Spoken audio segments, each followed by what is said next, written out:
Good morning students, कैसे हैं आप सब? अच्छे हैं? तो आज हम आपकी सेहत से ही जुड़े हुए हिंदी फर्स्ट का पाठ पढ़ेंगे। योग सफलता का मूल मंत्र है। तो बच्चों, आप सबको पता है कि पहला सुख निरोगी काया। हम जिंदगी के सभी सुख प्राप्त कर सकते हैं जबकि हमारा शरीर स्वस्थ होगा, हमारा मस्तिष्क शांत होगा, तभी हम लोग जीवन के सभी आनंद जो है उनका सुख भोग सकते हैं। यदि हमारे पास खूब पैसा है, सारी सुविधाएं हैं, लेकिन हम अपने शरीर से दुखी हैं, हम स्वस्थ नहीं रहते हैं, आए दिन बीमार रहते हैं, तो हमारी सारी सुविधाएं उसके सामने फेल हो जाती है। तो आज हम इसी से रिगार्डिंग, इसी से जुड़े हुए पाठ को पढ़ेंगे, जिसमें योग के बारे में बताया गया है कि किस तरह से हम योग करके स्वयं को सुरक्षित रख सकते हैं, स्वयं को स्वस्थ रख सकते हैं। और अभी जो बीमारी चल रही है कोविड-19, कोरोना महामारी, इसमें सबसे पहले ज़रूरी है कि हम अपने इम्यूनिटी पावर को बढ़ाएं। कंटिन्यू लगातार हम सुबह आधा घंटा, उतना भी नहीं दे सकते हैं तो हम 20 मिनट योगा को दे सकते हैं प्रतिदिन, कि आप 20 मिनट रोज सुबह उठते ही ताज़ी हवा में छत पर जाकर या आपके आसपास कोई गार्डन हो तो वहाँ जाकर योग कर सकते हैं। तो बच्चों, ये कहावत जो है पूर्णतः सत्य है कि स्वस्थ शरीर में ही स्वस्थ मस्तिष्क निवास करता है। व्यक्ति का शरीर स्वस्थ न हो तो वह कोई भी काम भली प्रकार नहीं कर सकता है। यदि व्यक्ति का शरीर जो है वो स्वस्थ नहीं होगा तो वह कोई भी कार्य जो है वह भली भांति नहीं कर सकेगा। स्वस्थ व्यक्ति का मस्तिष्क सही दिशा में काम करता है, और किसी ने ठीक ही कहा है, स्वास्थ्य ही धन है।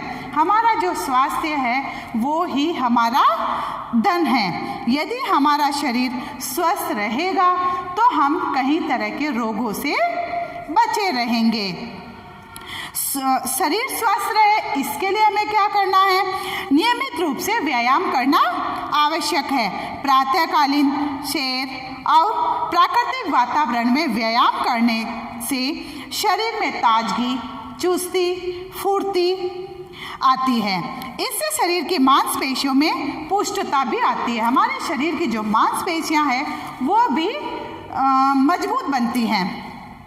शुद्ध वायु में सांस लेने से शरीर में रक्त संचार होता है। योगाभ्यास करने से हमारा शरीर जो है अनेक रोगों से बचा रहता है। तो हमें निरोग रहने के लिए प्रतिदिन व्यायाम की ज़रूरत है। तो आइए हम पढ़ते हैं। योग हमारे देश की प्राचीन विद्या है। अब अभी की नहीं है, योग जो है वो हमारे देश की प्राचीन विद्या है, वो प्राचीन काल से ही चला आ रहा है। मन को नियंत्रण में रखने के लिए, बुद्धि को सकारात्मक दिशा में ले जाने के लिए और शरीर को स्वस्थ रखने का एक बेजोड़ साधन है योग। इसका हमने विस्मरण कर दिया, आपको बताया भी था इसके लिए अभी मैंने। तो आज हम पुनः सजग हुए हैं। हम लोग पहले भूल गए थे कि योग का भी हमारे जीवन में महत्व है, तो आज हम फिर इस योग को लेकर सजग हो चुके हैं, जिसके चलते दुनिया भर ने लोगों ने इसे अपनी दिनचर्या में शामिल कर लिया है। इस पाठ में योग के महत्व को प्रतिपादित किया गया है। योग क्या है, ये कैसे कार्य करता है, कि योग क्या है और ये हमारे शरीर में कैसे कार्य करता है, किस तरह से हमारे शरीर व मन पर प्रभाव डालता है, और योग की सहायता से हम स्वयं को कैसे स्वस्थ रख सकते हैं, कि योग करके हम स्वयं को सुरक्षित कैसे रख सकते हैं। तो इस पाठ में इसकी चर्चा की गई है। शरीर के विभिन्न अंगों पर योगासनों के असर को समझाकर इसे कारगर बनाने के लिए कई तरीके हमें सुझाए गए हैं और लोगों ने इसे लोगों को इसे अपनाने के लिए भी प्रेरित करने पर बल दिया गया है।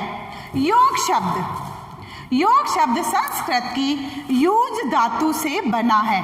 योग शब्द जो है ये संस्कृत की यूज धातु से बना है, जिसका अर्थ होता है जोड़ना। यूज का अर्थ क्या हुआ? जोड़ना। अतः योग का शाब्दिक अर्थ है जोड़ना, संयोग अथवा मिलाना। योग का अर्थ आपको समझ में आ गया कि ये संस्कृत भाषा के यूज धातु से लिया गया है, जिसका अर्थ है जोड़ना, संयोग या मिलाना। योग सफलता का मूल मंत्र है। किसी भी कार्य को करते समय उसमें सफल होने या असफल होने के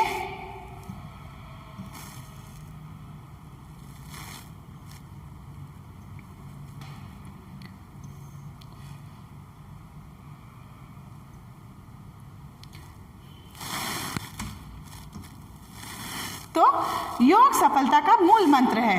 किसी भी कार्य को करते समय उसमें सफल होने या असफल होने के विचार मन में आते हैं। इसी को मन का संकल्प और विकल्प कहते हैं। उस कार्य के लाभ हानि का विचार बुद्धि और विवेक से होता है।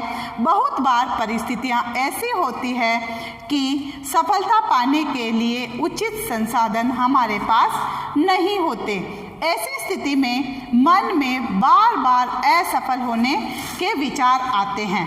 इन विचारों का विरोध कर देना या इन्हें आने से रोक देने का कार्य करता है योग जो है वो सफलता का मूल मंत्र है। किसी भी कार्य को करते समय हमारे मन में हम सफल होंगे या असफल होंगे, वो काम हमारा होगा या नहीं होगा, ऐसे विचार हमारे मन में आते रहते हैं। और इसी को लेकर हम संकल्प, पक्का दृढ़ निश्चय, संकल्प का अर्थ क्या होगा? पक्का या दृढ़ निश्चय। विकल्प कि किसी में से हमारे पास ऑप्शन होते हैं, किसी एक को चुनना। विभिन्नता, कई बातों में से किसी एक को चुनना कहते हैं। तो विचार मन में आते हैं और इसी मन का संकल्प और विकल्प कहते हैं। जो विचार हमारे अंदर आते हैं सफलता या असफलता के, उसे हम संकल्प या विकल्प कहते हैं कि उसमें एक तो हमारा दृढ़ निश्चय होता है, दूसरा हमारे पास विकल्प होता है कि हम किसी एक को चुनें। उस कार्य के लाभ हानि का विचार बुद्धि और विवेक से होता है और उस कार्य के प्रति फिर हम लाभ हानि का विचार जो है वो हम अपनी बुद्धि और विवेक से करते हैं। बहुत बार परिस्थितियाँ ऐसी होती है कि सफलता पाने के लिए उचित संसाधन हमारे पास नहीं होते और कई बार परिस्थितियां ऐसी आती है कि सफलता पाने के लिए उचित संसाधन जो हमें चाहिए वो हमारे पास नहीं होता है। तो ऐसी स्थिति में मन में बार बार असफल होने के विचार आते हैं। जब हमारे पास साधन पूरे नहीं होते हैं तो हमारे मन में बार बार यही विचार आते हैं कि हम सफल होंगे या असफल होंगे। इन विचारों का विरोध करना या इन्हें आने से रोक देना, इसके लिए ये कार्य कौन करता है? योग योग करेंगे हम तो न बुरे विचार मन में आएंगे और न हमारा हौसला टूटेगा, क्योंकि ये हमें एक मजबूती प्रदान करता है। योग से हमारे शरीर में एक अलग ही आत्मविश्वास बढ़ता है कि हम असफल नहीं हो सकते हैं और फिर तो हम सफलता पाने की दिशा में निरंतर प्रयत्न करेंगे और सफलता पाकर ही रहेंगे। सफलता पाने की ये योग्यता हमें योग देता है, क्योंकि योग जो है हम में दृढ़ विश्वास, आत्मविश्वास जगाता है। तो अगर हम नियमित योग करते रहेंगे, हमारा मन मस्तिष्क स्वस्थ रहेगा, तभी हम लोग सफलता की ओर आगे बढ़ सकेंगे। संशय मतलब शंका, संशय का अर्थ है शंका या संदेह है। शंका या संदेह है।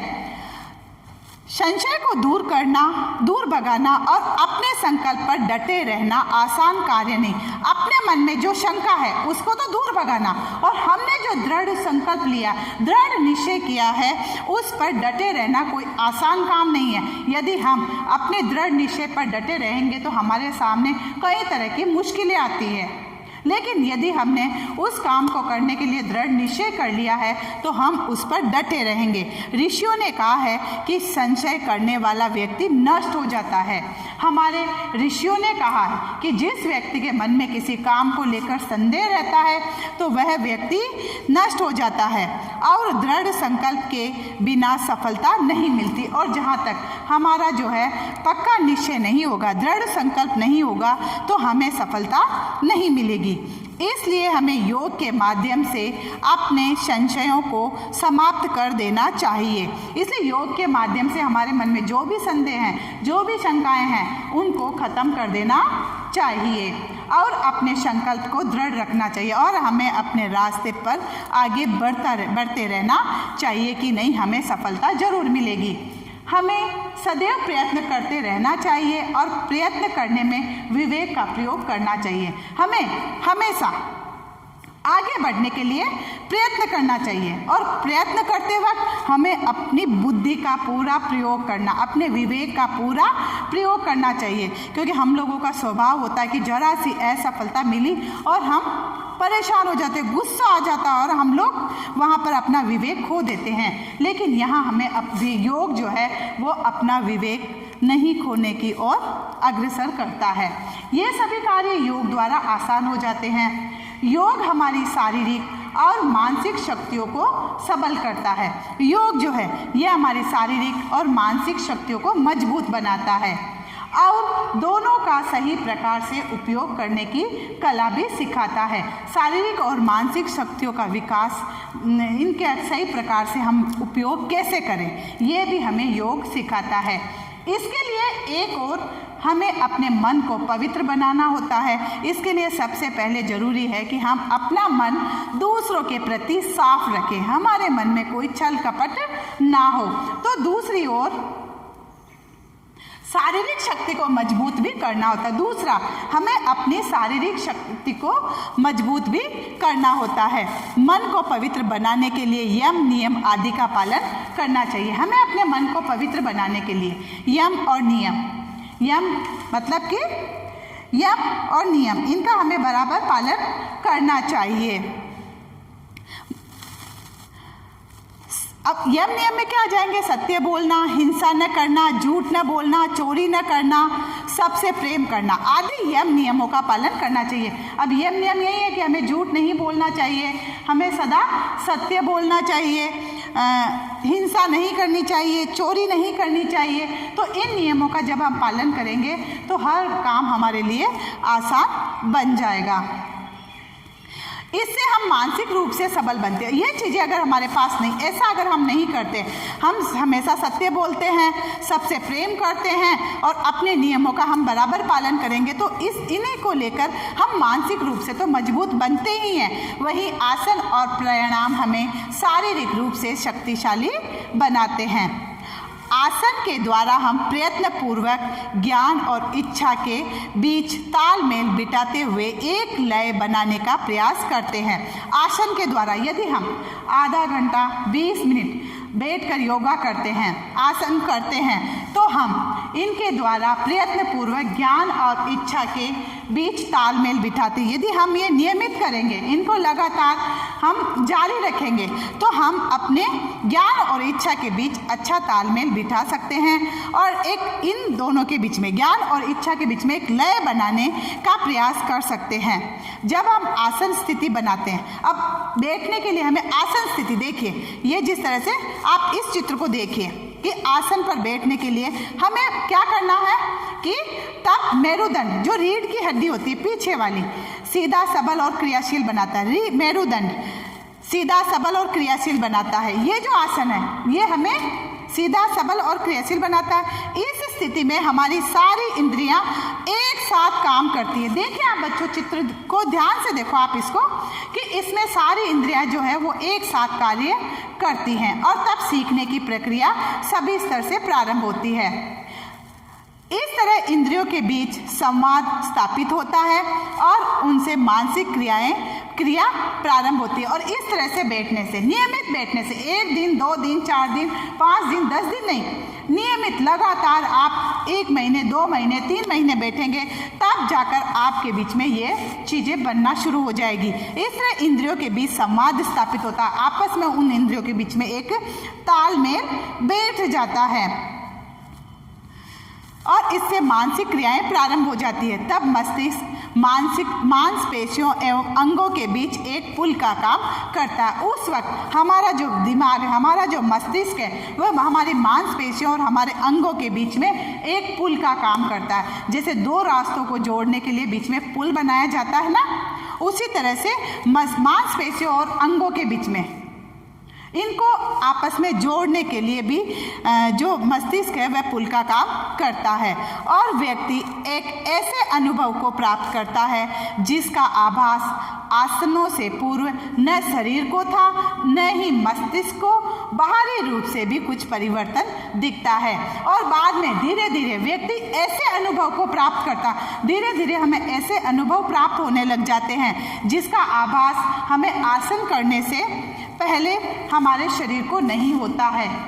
हम आसन शुरू करते हैं उससे पहले हमें यह अनुभव नहीं होता है कि हम कहाँ जाएंगे, हम किस गहराई तक डूब रहे हैं, और न ही मस्तिष्क को पता होता है और बाहरी रूप से भी कुछ परिवर्तन दिखता है। फिर हमें धीरे धीरे बाहरी रूप से भी एक अलग दिखने लग जाता है, उसमें भी कुछ अलग हमें नजर आता है और यह स्थिति प्रावर्ती क्रिया कहलाती है। और यह जो स्थिति होती है पलटकर आने वाली क्रिया कहलाती है। प्रावर्ती मीन्स पलटकर जो क्रिया आती है, उसके बाद हमारे अंदर जो अंतर आता है, हम अंदर जो महसूस करते हैं वो क्रियाएं पलटकर हमारे सामने आने लगती है। जब ये समग्र रूप से आसनों के समय एक साथ काम करते हैं वहीं आध्यात्मिक योग बनता है। और जब हम इस तरह से ये कार्य करते हैं तो ये हमारा एक आध्यात्मिक योग बनता है। आज बड़े बड़े साधु संत जो होते हैं उनके पास इतनी विद्याएं कहाँ से आती है? इन आसनों द्वारा ही। वो ऐसे ऐसे आसन करते हैं जिससे कि वो आने वाले मतलब अपने भविष्य को देख लेते हैं, आने वाले भविष्य में क्या घटित होगा।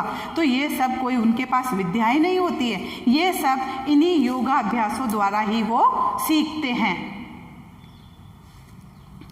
योग के अनुसार हमारा शरीर पंचकोशिकीय है, अर्थात हमारे 5 शरीर है। योग के अनुसार हमारा जो शरीर है 5 कोशों से बना हुआ है। पंचकोशिकीय मतलब 5 कोशों से बना हुआ शरीर है, जिसे हम स्थूल शरीर कहते हैं, जिसे हम छोटा शरीर भी कहते हैं। वह अन्नमय कोश पर आधारित है, वह जो है अन्नमय कोश पर आधारित होता है। हमारा दूसरा शरीर सूक्ष्म शरीर है जो प्राणमय कोश पर आधारित है। प्रथम जो स्थूल शरीर है वो तो अन्नमय कोश पर आधारित है, दूसरा सूक्ष्म शरीर है जो प्राण कोश पर आधारित है, तीसरा शरीर मनस शरीर है जो मनोमय कोश पर आधारित है। मन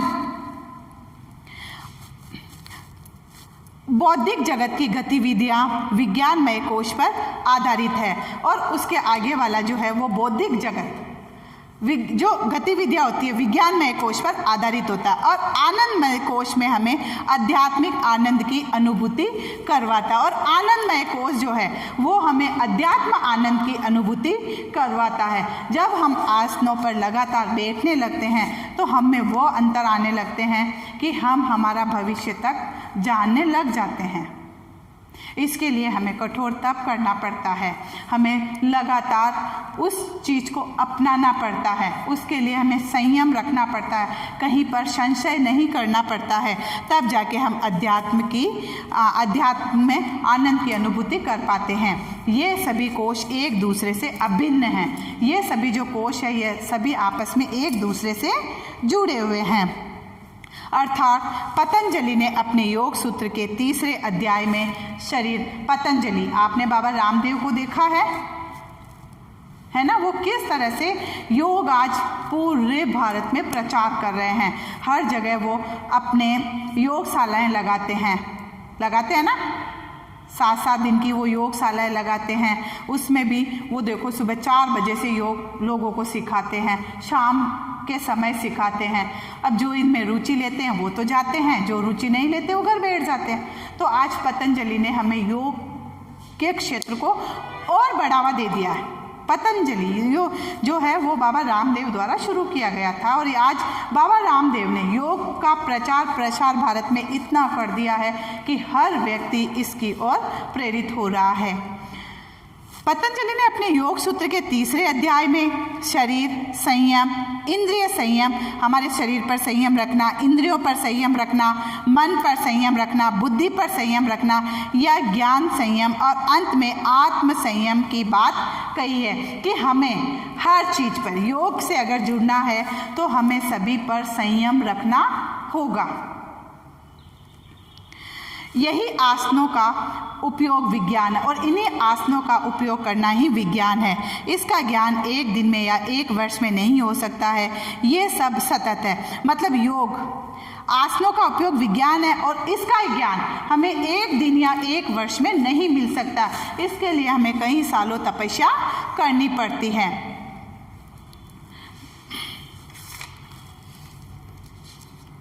जब ये सतत चलने वाली प्रक्रिया का अंग है, जिसमें योगी को श्रद्धा, साहस, सातत्य व सर्वांगीणता पर ध्यान देना आवश्यक है। वहीं सृजनशील चेतना योग के पोषण तत्वों में से एक है। योग शरीर को आत्मा से जोड़ता है। योग जो है वो हमारे शरीर को हमारी आत्मा से जोड़ता है, और इसी के परिणाम को आगे बढ़ता हुआ देखना ही समग्र योग, और इसी को कि हम अपनी आत्मा से किस प्रकार जुड़े हुए हैं, इसको देखना ही समग्र योग है। योगी को श्रद्धा, अब एक योगी को क्या है, सतत चलने वाली प्रक्रिया योग है। इसमें योगी को श्रद्धा, सातत्य व सर्वांगीणता पर ध्यान देना आवश्यक है। वहीं सृजनशील चेतना योग के पोषण तत्वों में से एक है। सृजनशील चेतना ये योग के जो पोषण तत्व है उसमें से एक है। समग्र योग करने वाले व्यक्ति को सफलता पाना बहुत सरल हो जाता है। जो समग्र योग करते हैं उन व्यक्तियों को सफलता पाना बहुत ही आसान हो जाता है। समग्र योग से हमारा स्वास्थ्य अच्छा हो जाता है तथा मन एवं चित्त शांत, सरल और ऊर्जावान हो जाते हैं। अब समग्र योग करने वाले व्यक्ति जो है वो आसानी से सफलता पाता है, और समग्र योग से हमारा स्वास्थ्य अच्छा हो जाता है तथा मन एवं चित्त, हमारा मन और हमारा चित्त जो है वो शांत, सरल और ऊर्जावान हो जाता है।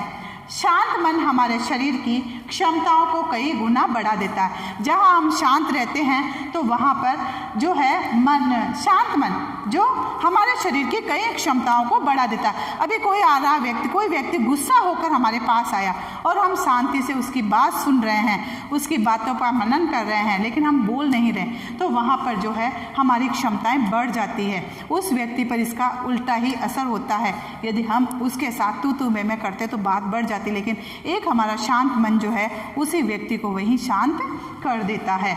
ऊर्जा की अधिकता के कारण हमारे मन जो भी संकल्प कर लेता है उसमें वे बहुत ही दृढ़ होते हैं।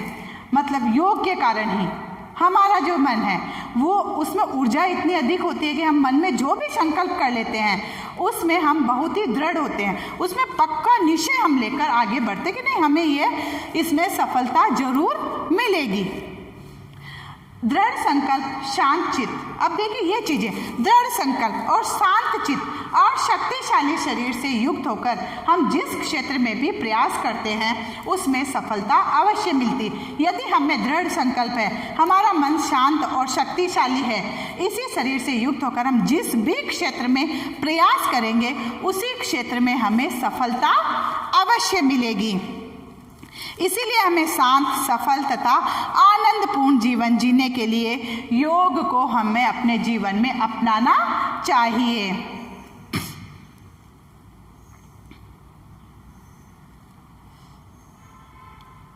जब शरीर और मन में एक लयबद्धता आ जाती है तब मस्तिष्क पर नियंत्रण स्वतः हो जाता है।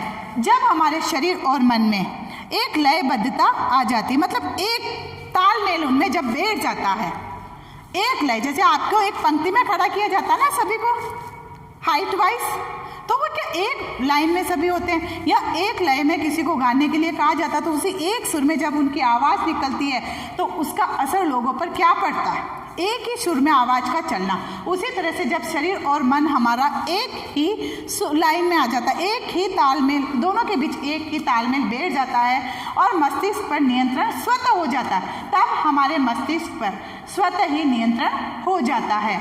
योग हमें ऐसी आंतरिक अनुभूति की भी शिक्षा देता है। योग हमें जो है आंतरिक जो आनंद की अनुभूति होती है उसकी शिक्षा भी हमें योग देता है कि हम उन समस्याओं को समाप्त कर पाते हैं जो हमारे मार्ग में बाधा बनकर आती है। योग हमें ये सिखाता है कि हमारे मार्ग में जो भी बाधाएं आती है हम उसका डट कर सामना कर सकते हैं। जब हमारा शरीर ठीक नहीं होता है तब हमारे मन पर भी नियंत्रण खो जाता है, लेकिन जब हम शारीरिक या मानसिक रूप से ठीक नहीं होते हैं तो हमारे मन पर भी हमारा नियंत्रण नहीं रहता है। योग इस असंतुलन को भी दूर करता है। योग जो है हमारे मानसिक और शारीरिक असंतुलन को भी दूर कर सकता है। योगासन हमारे शरीर की व्याधियों को ठीक करता है। व्याधि मीन्स बीमारियों को। हम योग द्वारा श्वास प्रश्वास को, योग जो है वह हमारे शरीर की विभिन्न तरह की बीमारियों को भी ठीक करता है। योग के द्वारा हम सांस और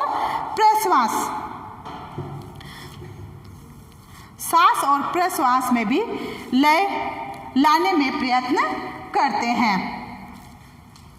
आसनों के द्वारा, अब ये देखिए आप आसन किस तरह से, इस चित्र को देखिए आप ध्यान से कि इस योग के द्वारा देखिए आप तो लय में लाने का प्रयत्न करते हैं।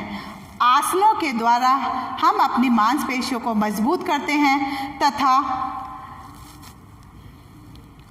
अपने शरीर की स्थितियों को भी नियंत्रण में लाते हैं। मेरुदंड जो कि शरीर का आधार है उसे हम ठीक रखने का कार्य योगासन के माध्यम से कर सकते हैं। मेरुदंड का सीधा संपर्क मस्तिष्क की कोशिकाओं से है, अतः आसन का ठीक होना मन की चंचलता पर नियंत्रण हेतु अति आवश्यक है एवं झुकाव के माध्यम से ठीक करने में सहायक प्राणायाम के माध्यम से हम मनोवैज्ञानिक अनियमितता को ठीक कर सकते हैं। इस सबका सकारात्मक परिणाम शरीर की प्रक्रियाओं को स्वास्थ्यप्रद बनाए रखना है। आज विज्ञान ने भी रक्तचाप, हृदय रोग, मधुमेह, अस्थमा आदि रोगों के चमत्कारिक परिणामों को स्वीकार किया है। योगासन के द्वारा हम शरीर की शुद्धि उसी प्रकार कर सकते हैं जिस प्रकार स्वर्णकार सोने को आग में तपाता। योगासन के द्वारा हम हमारे शरीर की शुद्धि उसी प्रकार कर सकते हैं जिस प्रकार एक सुनार जो होता है, स्वर्णकार जो सोनार होता है, गहने बनाता है, सोने को आग में तपाता है और अशुद्धि को निकाल कर बाहर करता है। वह सोने को इतना आग में तपाएगा कि उसकी सारी अशुद्धियाँ बाहर निकल जाती है। वैसे ही योगासन के माध्यम से हम हानिकारक रसायनों को अपने शरीर से बाहर निकालने देते हैं। योगासन से रक्त परिवहन तीव्र होता है। इससे शरीर की कोशिकाओं को ताज़ा ऑक्सीजन प्राप्त होती है जिससे हमारी रोग प्रतिरोधक क्षमता और बढ़ जाती है। योगासन अनियमित जीवन रोगों, दर्द आदि को भी शारीरिक खिंचाव, घुमाव प्रदान करता है। घुमाव एवं झुकाव आदि के माध्यम से ठीक करने में सहायक है। प्राणायाम के माध्यम से हम मनोवैज्ञानिक अनियमितता को ठीक कर सकते हैं। इन सबका सकारात्मक परिणाम शरीर की प्रक्रिया को स्वास्थ्यप्रद बनाए रखना है। आज विज्ञान ने भी रक्तचाप जो ब्लड प्रेशर है, हृदय रोग, मधुमेह है, अस्थमा आदि रोगों में योग के चमत्कारिक परिणामों को स्वीकार किया। रक्तचाप, ब्लड प्रेशर, हृदय की बीमारी, मधुमेह, शुगर की बीमारी, अस्थमा आदि रोगों के चमत्कारिक जो परिणाम देखे हैं वो योग के माध्यम से ही देखे हैं। योगासन करने से सांस लेने में तीव्रता आती है जिससे फेफड़ों की कसरत हो जाती है। जब हम सांस तेज गति से लेते हैं तो इससे हमारे फेफड़ों की कसरत होती है। इससे कार्बन अधिक मात्रा में निकलकर ऑक्सीजन की आपूर्ति में वृद्धि हो जाती है। जब हम सांस तेज लेंगे तो कार्बन डाइऑक्साइड जो होती है वो अधिक मात्रा में हमारे शरीर से बाहर निकलेगी और ऑक्सीजन की पूर्ति हमारे शरीर में हो जाती है। श्वास का आयु और प्राण से घनिष्ठ संबंध है। हमारी श्वास का हमारी आयु और प्राण से जो है घनिष्ठ संबंध, बहुत गहरा संबंध है। अतः योगासन करने से व्यक्ति दीर्घजीवी मतलब लंबा जीवन प्राप्त करता है। इससे श्वास संबंधी विभिन्न रोगों को ठीक करने में सहायता मिलती है। योगासन करने की क्रियाएं ऐसी होती है जो व्यक्ति के पाचन संस्थानों पर बहुत अच्छा प्रभाव डालती है। योगासनों के अभ्यास से जठराग्नि तेज होती है। योगासन का जब अभ्यास करते हैं तो इससे हमारी जठराग्नि, पेट में रहने वाली जो आग होती है, जो भोजन को पचाने का काम करती है, जठराग्नि क्या है, हमारे भोजन को पचाने का काम करती है, वो तेज हो जाती है, जिससे भोजन को पचने में सहायता मिलती है। योगासनों से रक्त संचार सुव्यवस्थित ढंग से होता है। योगासनों के माध्यम से संचार करने वाले अवयव पुष्ट हो जाते हैं। इससे रक्त से होने वाले शरीर से बाहर निकल जाते हैं और शरीर के सभी अवयवों को उचित मात्रा में पोषक तत्व मिलने लगते हैं, जिससे हमारा शरीर जो है वो निरोगी बनता है। हमारे शरीर में बिना नली वाली बहुत सी ग्रंथियां होती है। हमारे शरीर में बिना नली वाली बहुत सारी ग्रंथियां होती है। इन ग्रंथियों से अनेक प्रकार के द्रव निकलते हैं। हमारे शरीर में जो भी ग्रंथियां होती तो कई ग्रंथियां तो नली वाली होती है और कहीं बिना नली वाली होती हैं। तो इन ग्रंथियों से अनेक प्रकार के द्रव निकलते हैं जिन्हें हार्मोन कहते हैं। ठीक है, इन ग्रंथियों से कई प्रकार के द्रव्य निकलते हैं जिन्हें हम हार्मोन कहते हैं। अब कई बार जैसे कि एक तो 8 साल की लड़की है, 8 साल का लड़की या कोई बच्चा है, अब धीरे धीरे जैसे जैसे उसकी एज बढ़ेगी, जैसे जैसे उसमें हार्मोन चेंज होते रहते हैं,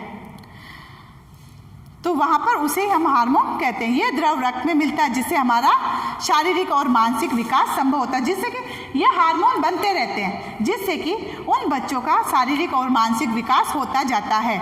इसकी कमी या अधिकता से अनेक बीमारियां हो जाती है।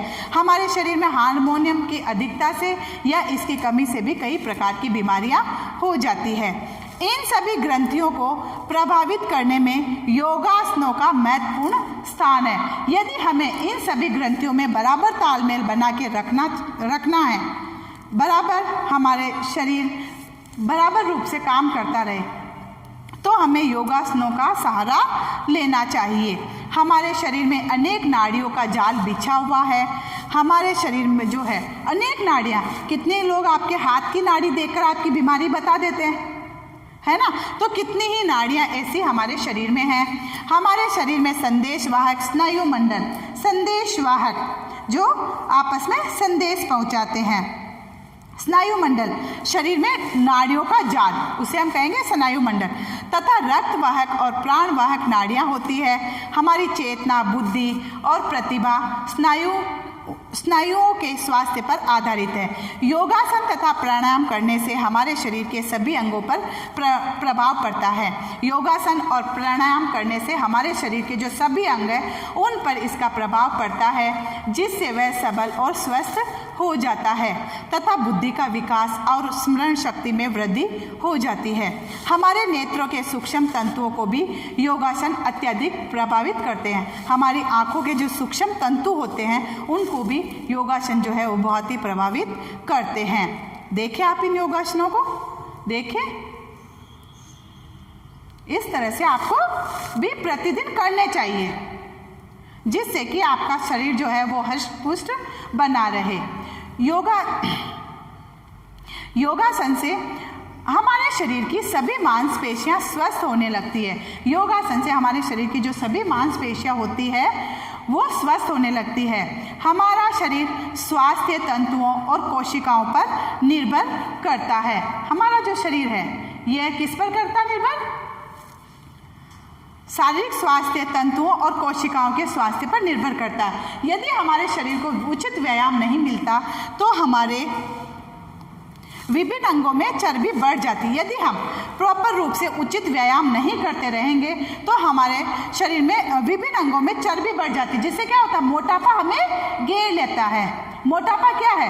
ये सिर्फ हमारे शरीर में जो चर्बी बढ़ती है उसी से हमारा मोटापा बढ़ता है। यदि चर्बी के बढ़ने पर ध्यान नहीं दिया जाता है तो हृदय रोग, रक्तचाप, प्रमेह, वायु विकार, मधुमेह, मोटापा आदि रोग शरीर में हो सकते हैं। यदि हम इस पर समय रहते ध्यान नहीं देंगे तो हृदय की बीमारी, शुगर की बीमारी, ब्लड प्रेशर, मोटापा, गैस बनती है ना, अभी कितनी बार गैस बन जाती है पेट में, तो वो चीज़ें हम इन सभी रोगों के शिकार हो जाते हैं, जिससे हमारा शरीर अस्वस्थ हो जाता है।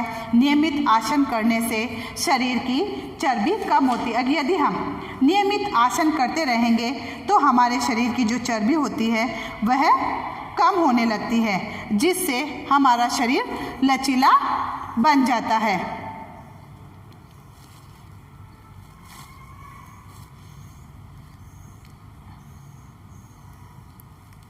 इससे हमारा शरीर जो है वो लचीला बन जाता है और शरीर स्वस्थ बन जाता है।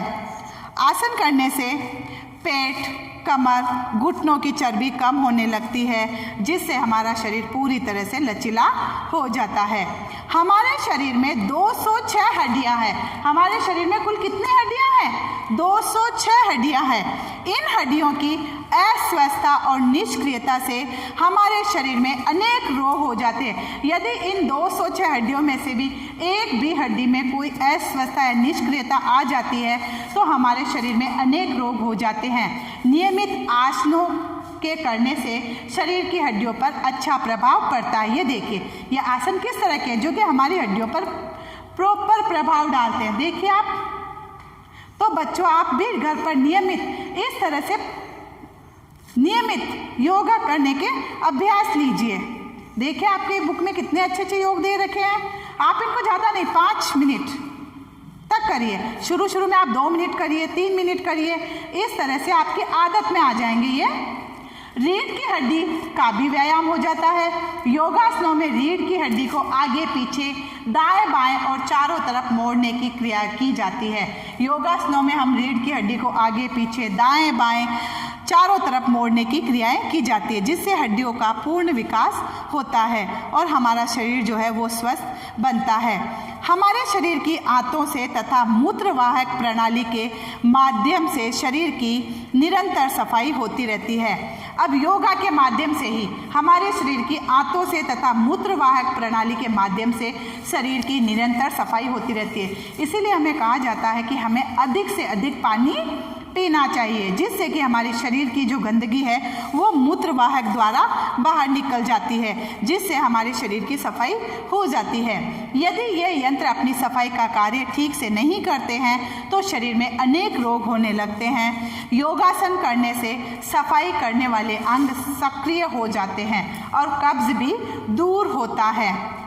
कब्ज मतलब गैस, एसिडिटी जो हमारे परेशानी होती है, जिनसे जो पूरी तरह से हमारे शरीर में भोजन पच नहीं पाता, तो फिर क्या होता है, यही हमारे शरीर में गैस और एसिडिटी बनने लगती है, तो वो भी दूर हो जाता है। इस प्रकार योगासनों के ढेर सारे लाभ हैं। इससे हमारे ऋषि मुनियों ने बहुत पहले ही समझ लिया था। आज योग को पूरी दुनिया में मान्यता मिल चुकी है। प्रतिवर्ष नरेंद्र मोदी जी ने 21 जून को प्रतिवर्ष योग दिवस के रूप में मनाया है। प्रतिवर्ष 21 जून को दुनिया भर में लोग अंतर्राष्ट्रीय योग दिवस के रूप में मनाते हैं। संयुक्त राष्ट्र संघ की महासभा ने एक प्रस्ताव पारित करके सन 2015 से इसे मनाने की स्वीकृति दी थी। अमेरिका संयुक्त राष्ट्र संघ की महासभा, इन्होंने भी ये प्रस्ताव पारित करके 2015 में 21 जून को अंतर्राष्ट्रीय योग दिवस के रूप में घोषित करने की स्वीकृति दी थी। यह भारत के योग विज्ञान की महत्ता और सफलता का ही परिणाम है। तो हम बच्चों सदैव यह ध्यान रखें कि पहला सुख निरोगी काया है, अर्थात शरीर स्वस्थ है तो सुख का भोग किया जा सकता है। अस्वस्थ व्यक्ति कभी भी सुख का भोग नहीं कर सकता या कभी सुखी नहीं रह सकता है। धन से कभी भी सुखी या खुशी नहीं मिलती है। यदि सुख मिलेगा या खुशी मिलेगी तो निरोगी शरीर से ही मिलेगी। आज दुनिया भर में लोग स्वास्थ्य संबंधी समस्याओं से आपको पता जूझ रहे हैं, तो उन सबका निवारण क्या कि हम योग करें। हमें अधिकतर शारीरिक मानसिक बीमारियों के कारण अस्वस्थ जीवन शैली जीते हैं। लोग प्राकृतिक दिनचर्या में खान पान तो शामिल कर लेंगे, लेकिन योग को हमारी प्राकृतिक दिनचर्या में वो शामिल नहीं कर पाते हैं। तो हमें योग को भी हमारी दिनचर्या में शामिल करना होगा। तो बच्चों, मैं आप सबसे यही उम्मीद करती हूँ कि ये पाठ पढ़कर आप भी अपना एक नियमित योग करने का नियम बना लेंगे। आप सुबह ज़्यादा नहीं, 10 से 15 मिनट दीजिए। शुरू में आप फर्स्ट डे अगर आप कर रहे हैं, पहले दिन आप कर रहे हैं तो 10 मिनट कीजिए। अब फिर आप 2-5 दिन बाद धीरे धीरे आप समय बढ़ाते रहिए। तो आप एक आधा घंटा 30 मिनट्स आप फिक्स कर लीजिए कि मुझे सुबह जल्दी उठना है और 30 मिनट मुझे योगा करना है। तो बच्चों, आप खुद देखोगे कि आप में कितना परिवर्तन आया है। और ये जो कोविड-19 कोरोना जैसी महामारियां चल रही, इसको तो हम फिर यूँ भगा सकते हैं, क्योंकि हमारा जो इम्यूनिटी पावर है वो बहुत तेज और स्ट्रांग होगा, मजबूत होगा। तो यहाँ बच्चों, हमारा यही पाठ यहाँ ख़त्म होता है। प्रश्न उत्तर का आपको PDF भेज दिया जाएगा। कॉपी में आपको वर्क करना नीट एंड क्लीन, ठीक है।